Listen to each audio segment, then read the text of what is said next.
ഈ കുട്ടിക്കാലത്തെ ഓർമ്മകൾ, ചില സീൻസ് അത് നമ്മുടെ മനസ്സിൽ നിന്ന് പോവുകയില്ല. എപ്പോഴെങ്കിലും നമ്മൾ അത് കാണാനിടയായ ഭാവിയിൽ, അല്ലെങ്കിൽ നമ്മൾ മുതിർന്ന സമയത്ത് കാണാനിടയായാൽ നമ്മൾ പെട്ടെന്ന് കുട്ടിക്കാലത്തേക്ക് തിരിച്ചു പോകും. അങ്ങനെ ഒരു മൊമെൻ്റ് ആയിരുന്നു ഞാൻ എൻ്റെ വൈഫ് ഹൗസ് പോയ സമയത്ത് ഇത് ഷൂട്ട് ചെയ്തപ്പോൾ. ഈ പഴയ കുളവും ആ മാവും തോട്ടവും കാറ്റും ആ പുളിമരവും ആ ഒരു ചായ്പും മൊത്തത്തിലുള്ള ആ ഒരു അവിടുത്തെ ഒരു മൊത്തം ആംബിയൻസ് എനിക്ക് പെട്ടെന്ന് പണ്ട് എൻ്റെ കുട്ടിക്കാലത്തേക്ക് എന്നെ കൊണ്ടുപോയി. കുട്ടിക്കാലത്ത് നമുക്ക് ഏറ്റവും കൂടുതൽ കാണാൻ കഴിയുന്ന കുറേ കാഴ്ചകൾ ആ വീട്ടിൽ എനിക്ക് കാണാൻ കഴിഞ്ഞു.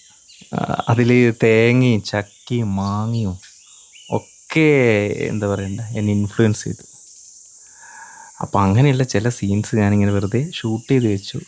അപ്പം ആർക്കെങ്കിലും അത് കണക്റ്റ് ആവുമെങ്കിൽ, നമ്മളെല്ലാം ആ ഒരു ജീവിതാനുഭവത്തിലൂടെ കടന്നു വന്നായിരിക്കണമല്ലോ, ജസ്റ്റ് അതുകൊണ്ട് ജസ്റ്റ് ഒന്ന് പോസ്റ്റ് ചെയ്യുന്നതേ ഉള്ളൂ.